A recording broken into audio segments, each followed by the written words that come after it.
ઓમ નમઃ શિવાય. હું રાજુ બાપુ, શિવ કથાકાર. પવિત્ર નવરાત્રી શરૂ થાય છે 22 તારીખથી 9 દિવસ. તો 22 તારીખથી જે લોકો માતાજીનું અનુષ્ઠાન કરવા માંગતા હોય, દિવ્ય ઉપાસના કરવા માંગતા હોય, જીવનના અનેક પ્રશ્નોનું સમાધાન કરવા માંગતા હોય, એના માટે આ નવરાત્રી નવદુર્ગા ઉપાસના બહુ જ શ્રેષ્ઠ અને માયને રાખે છે. એટલા માટે મારા પરિવાર, શિષ્ય પરિવાર, જેટલા લોકો મા જગદંબાની કૃપા મેળવતા હોય એના બધા માટે આ મારો એક નવદુર્ગાનો સંદેશ છે કે તમારે ઘરે તમે 3 પ્રકારની ઉપાસના કરી શકો છો. એક, માતાજીનું ચિત્ર પ્રગટાવી, અખંડ દીવો પ્રગટાવી અને રોજ હાંજ સવાર માતાજીને હાર ચડાવો, પૂજા કરો, પ્રસાદી ધરો, તમારા કુળદેવનું નામ સ્મરણ કરો.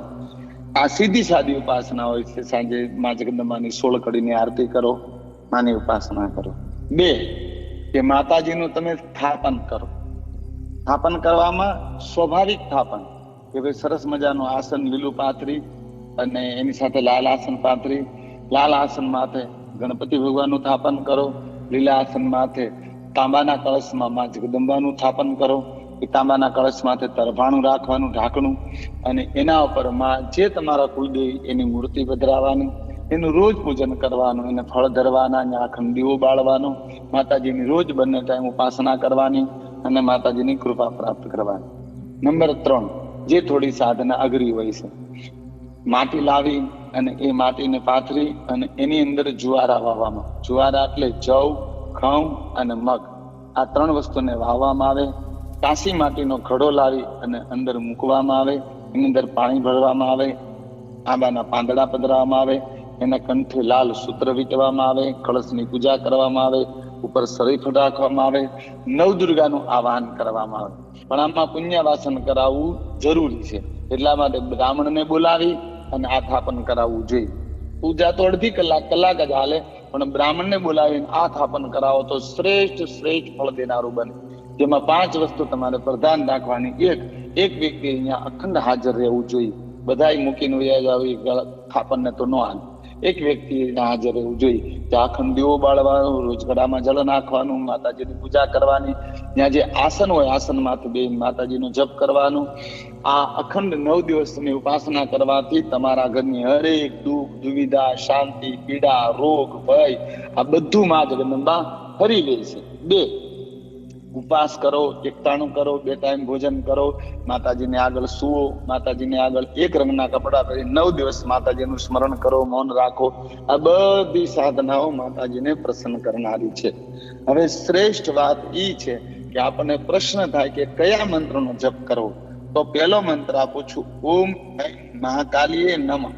ફરીવાર બોલું છું, ઓમ એમ મહાકાલીએ નમઃ. આ મંત્ર આળસ, અરુચિ, પીડા, રોગ, શત્રુ આ બધાને દૂર કરે છે. આપણા જીવનમાં દુવિધા હોય, પ્રશ્ન હોય, વ્યતિપાત હોય, જલન હોય, માનસિક ત્રાસ રહેતો હોય, શરીર બીમાર રહેતું હોય, કોઈ શત્રુઓનો ભય રહેતો હોય, આ બધાથી મા જગદંબા મહાકાલી આપણું રક્ષણ કરે છે. અને આ મંત્રની રોજ 11 માળા કરવાથી, માળા કરવાનો સમય પણ આપી દઉં, રાતના 9 થી 1 વાગ્યા સુધી, સવારે 5 થી 6 વાગ્યા સુધી, 7 વાગ્યા સુધી પણ માળા આ કરી શકાય છે. અને આ માળા કરવાથી તમારા જીવનમાંથી બધા રોગ સંબંધિત, પીડા સંબંધિત પ્રશ્નો દૂર થાય છે. નંબર મંત્ર 2 આપું છું, ઓમ હરીમ મહાલક્ષ્મી નમઃ. ઓમ હરીમ મહાલક્ષ્મી નમઃ. આ અષ્ટલક્ષ્મીનો મહામંત્ર છે, જે સંપત્તિ, સંતાન, પરિવાર, ધંધા, બિઝનેસ બધામાં વૃદ્ધિ કરનારો છે. આપણી સંપત્તિમાં વૃદ્ધિ થાય છે, લક્ષ્મીમાં વૃદ્ધિ થાય છે, અથાય લક્ષ્મીનો શ્રાપ નાશ પામે છે. આ દરેક ચીજો આ મંત્રનો જપ કરવાથી મનુષ્યના જીવન લક્ષ્મી સંબંધિત, ધન સંબંધિત હરેક કાર્યોમાં આ મંત્ર બહુ જ સફળદાયક છે. ત્રીજો મંત્ર આપું છું, ઓમ ક્રીમ મા સરસ્વતીએ નમઃ. આ મંત્ર વિદ્યા જેને પ્રાપ્ત કરી હોય, જેને સારો બિઝનેસ પ્રાપ્ત હોય, જેને પ્રભાવશાળી વાણી જોતી હોય, જેને વાણીમાંથી કડવાશ મટાડવી હોય, જેને વાણીને પવિત્ર બનાવી હોય, ભણતા બાળકોને પ્રગતિ કરવી હોય, સરસ વાણી, સારા વિચારો, એના માટેનો મહામંત્ર છે. ફરી એકવાર બોલું ભૂલતે એટલે ઓમ ક્લીમ મહાસરસ્વતીએ નમઃ. ઓમ ક્લીમ મહાસરસ્વતીએ નમઃ. આ મંત્ર શ્રેષ્ઠમાં શ્રેષ્ઠ સરસ્વતી માતા માટે છે. ચોથો મંત્ર આપું છું, ઓમ દમ દુર્ગે નમઃ. ઓમ ધૂમ દુર્ગે નમઃ, ઓમ ધૂમ દુર્ગે નમઃ 3 વાર એટલા માટે બોલ્યો છું કે બધા કુળદેવીને સામે આ મંત્ર બોલી શકાય. બધા કુળદેવીને પસંદ કરવા માટે આ મંત્ર શ્રેષ્ઠ છે. તમારા કુળદેવીની પૂરી કૃપા તમારા આખા પરિવારનું કલ્યાણ થાય એના માટે આ મહામંત્ર સરસ મજાનો છે જગદંબાનો. 5મો આપું છું. ઓમ એમ હ્રીમ ક્લીમ ચામુંડાઈ વિજય નમઃ. આ મંત્ર મહાશક્તિનો મંત્ર છે. આમાં બધી દેવીઓનો વાસ થઈ જાય છે. આ મંત્ર દ્વારા હરેક શક્તિઓ, હરેક સિદ્ધિઓ, હરેક તમારે દુઃખ દુવિધા બધા સંકલ્પોમાં પૂરા થાય અને મહામંત્ર કહેવામાં આવશે અને બધી દેવીઓનામાં સમાવેશ થાય છે. બસ આ 5 મહામંત્રોનું અનુષ્ઠાન કરજો. આખીર સૂચના એ આપું છું કે ભોમેશ્વર ધામની અંદર નવદુર્ગા મંદિરની અંદર 9 કળશ અને 9 થાપનો કરવામાં આવ્યા છે. એ એક થાપન માથે કોઈ બેહી અને 9 દિનનું અનુષ્ઠાન કરવા માંગતા હોય તો અમારા ટ્રસ્ટનો સંપર્ક કરે. એમની રહેવાની બધી વ્યવસ્થા કરી દેવામાં આવશે.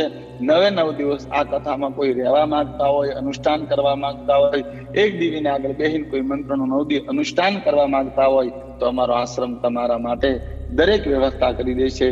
રાજુ બાપુ આવા અનુષ્ઠાન કરવા માટે તમને આમંત્રિત કરે છે. સ્વેચ્છાએ કોઈ પણ અનુષ્ઠાનમાં ભાગ લઈ શકે છે. આમાં દેવાનું તમારે કાંઈ નથી રહેતું.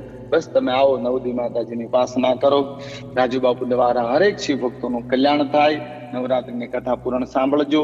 મા જગદંબા તમારું કલ્યાણ કરે એવા ભાવ સાથે બધા શિવ ભક્તોને, બધા દેવી ભક્તોને રાજુ બાપુના ઓમ નમઃ શિવાય.